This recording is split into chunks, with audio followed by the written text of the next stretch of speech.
Malam itu, udara terasa lebih dingin dari biasanya. Angin yang datang dari arah sawah membuat bulu kuduk meremang sejak awal. Riko dan teman-temannya duduk di warung kopi kecil di pinggir desa.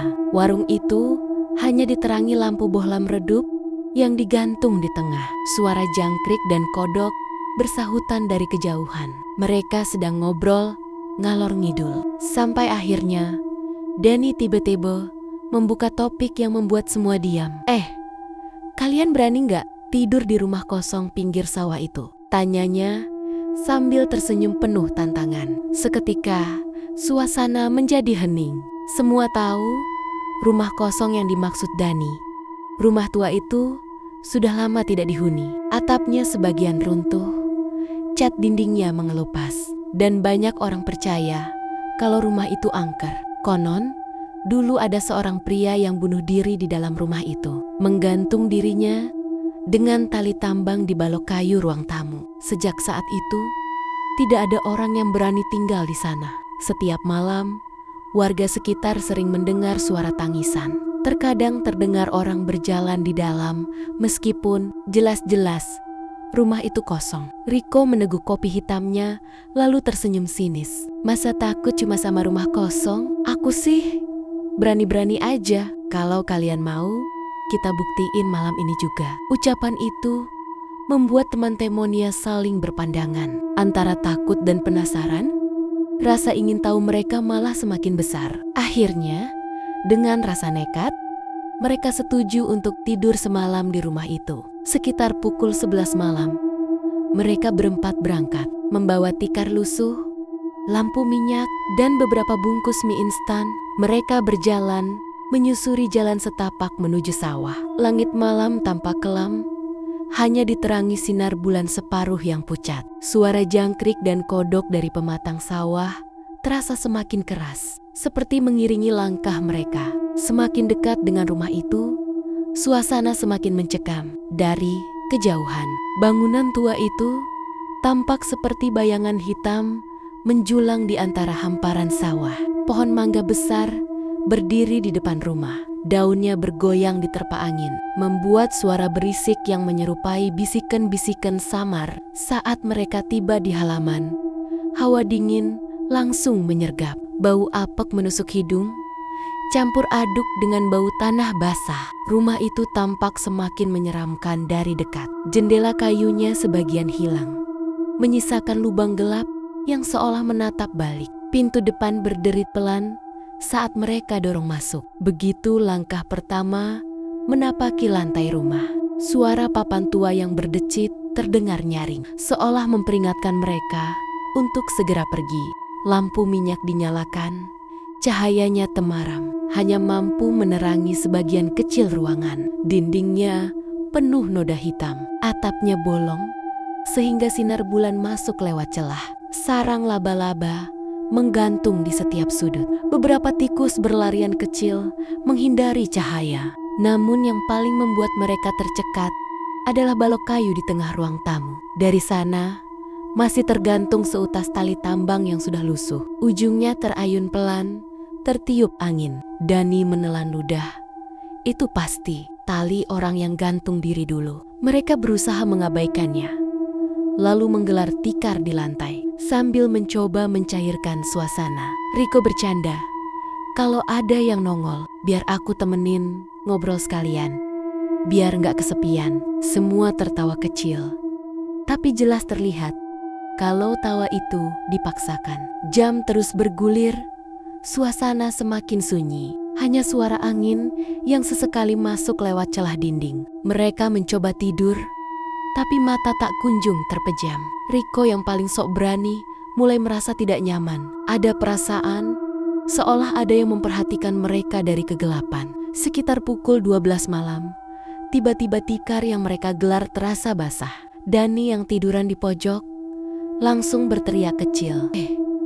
Kenapa basah gini? Bocor ya. Mereka semua bangun dan meraba-raba. Aneh, lantai di bawah tikar itu benar-benar basah.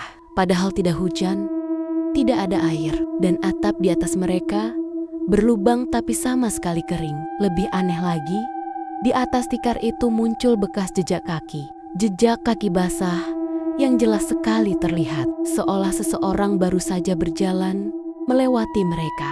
Suasana langsung kacau. Mereka saling menatap dengan wajah pucat. Dani mencoba menenangkan diri. Mungkin cuma kebetulan, mungkin air dari mana gitu. Tapi dalam hati, ia tahu itu tidak masuk akal. Beberapa menit kemudian, suara aneh terdengar dari arah dapur. Duk, duk, duk.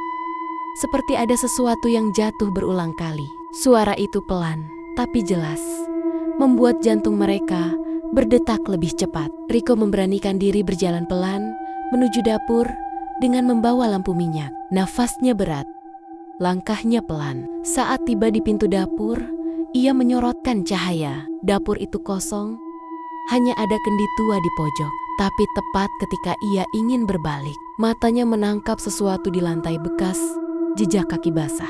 Sama seperti yang ada di tikar. Dan jejak itu mengarah masuk ke kamar yang pintunya sedikit terbuka. Hati Riko langsung berdegup kencang. Ia buru-buru kembali ke teman-temannya tanpa berkata apa-apa. Wajahnya pucat pasi, tangannya gemetar. Udah, jangan ada yang kesana, ucapnya singkat. Mereka semua terdiam, saling pandang, mencoba menahan ketakutan. Malam itu berjalan sangat lambat. Angin yang masuk lewat celah rumah terdengar seperti bisikan-bisikan. Suara jangkrik mendadak hilang, membuat suasana semakin hening dan aneh. Kadang-kadang mereka merasa seperti ada yang bergerak di sudut ruangan. Tapi saat cahaya lampu diarahkan, tidak ada apa-apa. Rasa kantuk hilang total, digantikan dengan rasa takut yang semakin kuat. Dani mulai menyesal sudah menantang mereka tidur di rumah itu. Kayaknya kita salah deh. Kita nggak seharusnya di sini, bisiknya pelan. Namun, mereka sudah terjebak. Rasa penasaran, rasa takut, dan gengsi bercampur jadi satu. Tidak ada yang berani mengusulkan untuk pulang. Waktu berjalan, jam menunjuk hampir pukul 1 dini hari. Tiba-tiba, pintu kamar yang sejak tadi tertutup pelan-pelan bergerak sendiri. Berderit keras, seolah ada yang mendorong dari dalam. Semua langsung menoleh ke arah pintu itu. Jantung mereka seakan berhenti berdetak. Dari dalam kamar gelap itu terdengar suara lirih. Suara perempuan menangis pelan. Air mata, suara serak, dan isakan samar terdengar jelas, membuat bulu kuduk mereka berdiri.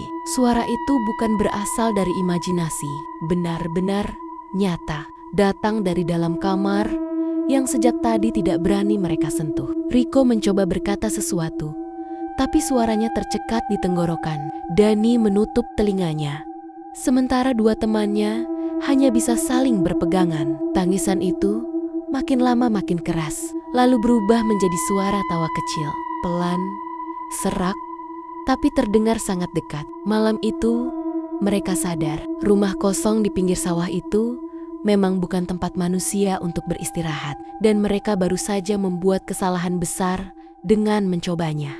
Malam itu seolah berhenti bergerak. Tangisan yang berubah menjadi tawa serak dari dalam kamar, membuat bulu kuduk mereka semua berdiri. Suasana semakin dingin, bahkan napas pun terlihat seperti asap tipis. Meskipun malam itu tidak sedingin biasanya, Dani yang tadi sok berani kini gemetar, wajahnya pucat. Matanya tidak lepas dari pintu kamar yang masih sedikit terbuka. Pintu itu berayun pelan, seolah ada yang berdiri di baliknya. Rik, jangan-jangan ada orang beneran di dalam? Bisik Dani lirih. Riko menggeleng pelan. Kalau itu orang, kenapa dari tadi nggak keluar? Suaranya bukan kayak manusia. Semua menelan ludah. Ketakutan semakin menjadi. Tiba-tiba, lampu minyak yang mereka taruh di lantai meredup sendiri. Cahayanya berkelip-kelip seperti hendak padam. Bersamaan dengan itu, terdengar langkah kaki dari dalam kamar. Pelan, berat, seperti kaki basah yang menapaki lantai kayu tua. 1 langkah, 2 langkah. Mendekat, semakin jelas. Mereka refleks mundur, menempel ke dinding. Tak ada satupun yang berani mendekat. Dani mencoba menahan pintu dengan kursi, tapi pintu itu bergerak sendiri, seperti didorong dengan kekuatan yang tidak bisa dilawan. Kursi itu terlempar ke samping dengan keras. Pintu kamar terbuka lebar, memperlihatkan kegelapan pekat di dalam. Dari kegelapan itu, muncul bau busuk yang sangat menyengat, seperti bau bangkai bercampur dengan darah. Dani menutup hidungnya, hampir muntah. Ya Allah, ya Allah, apa itu? Riko memberanikan diri, menyorotkan lampu minyak ke arah kamar. Cahaya temaram itu menembus sedikit ke dalam, dan di sanalah mereka melihatnya. Sesosok tubuh tergantung di langit-langit, berayun pelan. Wajahnya pucat, matanya melotot dengan bola mata yang hampir keluar. Lidah panjang terjulur keluar mulut, dan lehernya masih terlilit tali tambang lusuh yang sama dengan yang mereka lihat di ruang tamu. Sosok itu bergerak berayun, makin lama makin cepat, lalu berhenti mendadak. Kepala sosok itu menoleh pelan ke arah mereka. Bunyi tulang berderak terdengar, jelas ketika lehernya berputar, melebihi batas manusia normal. "Kenapa kalian tidur di rumahku?" Suaranya parau, dalam, dan menggema di seluruh ruangan. Semua menjerit panik. Mereka berusaha lari menuju pintu depan, tapi pintu itu mendadak tertutup keras dengan sendirinya. Riko mencoba membukanya sekuat tenaga, tapi pintu itu seperti dilem semen, tidak bisa digerakkan sedikit pun. Teman mereka yang lain menendang jendela, tapi kaca itu tidak pecah, hanya bergetar seperti dinding besi. Di belakang mereka, sosok itu semakin mendekat. Kakinya tidak menyentuh lantai, melayang pelan, matanya terus menatap mereka tanpa berkedip. Dari mulutnya mengalir darah hitam pekat yang menetes ke lantai, menimbulkan suara tik, tik, tik, tik yang terdengar jelas di tengah keheningan. Dani berteriak histeris, "Kita nggak ganggu, kita cuma iseng." Tapi sosok itu hanya tertawa. Tawanya serak, panjang, dan semakin lama semakin nyaring, sampai telinga mereka berdenging. Suara itu bercampur dengan suara langkah kaki lain, seolah ada banyak orang berjalan di sekitar mereka, padahal ruangan itu kosong. Bayangan-bayangan hitam tiba-tiba bermunculan di sudut sadet ruangan, bergerak mendekat, mengepung mereka. Lampu minyak akhirnya padam total, meninggalkan kegelapan yang pekat. Dalam gelap itu, mereka hanya bisa mendengar suara tangisan, tawa, dan langkah kaki. Riko merasakan sesuatu menyentuh bahunya. Tangannya gemetar ketika mencoba menepis, tapi saat menoleh, dia melihat wajah perempuan pucat dengan mata merah menyala. Hanya sejengkal dari wajahnya. "Temani, aku tidur selamanya," bisik sosok itu. Jeritan panjang pecah bersamaan dari mulut mereka semua. Setelah itu, hening, tidak ada lagi suara. Keesokan paginya, warga desa yang penasaran karena mendengar teriakan dari arah sawah mendatangi rumah itu. Mereka menemukan pintu depan terbuka lebar.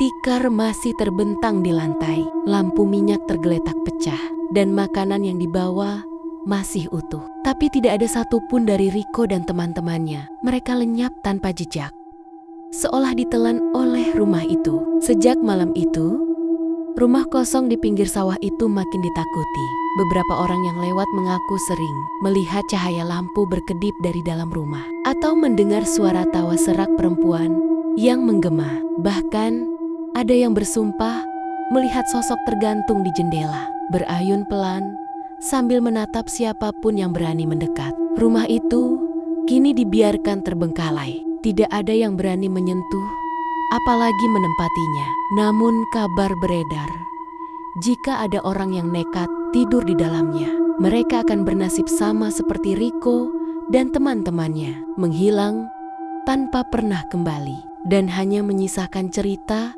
yang terus diceritakan warga desa sebagai peringatan. Jangan pernah tidur di rumah kosong pinggir sawah itu.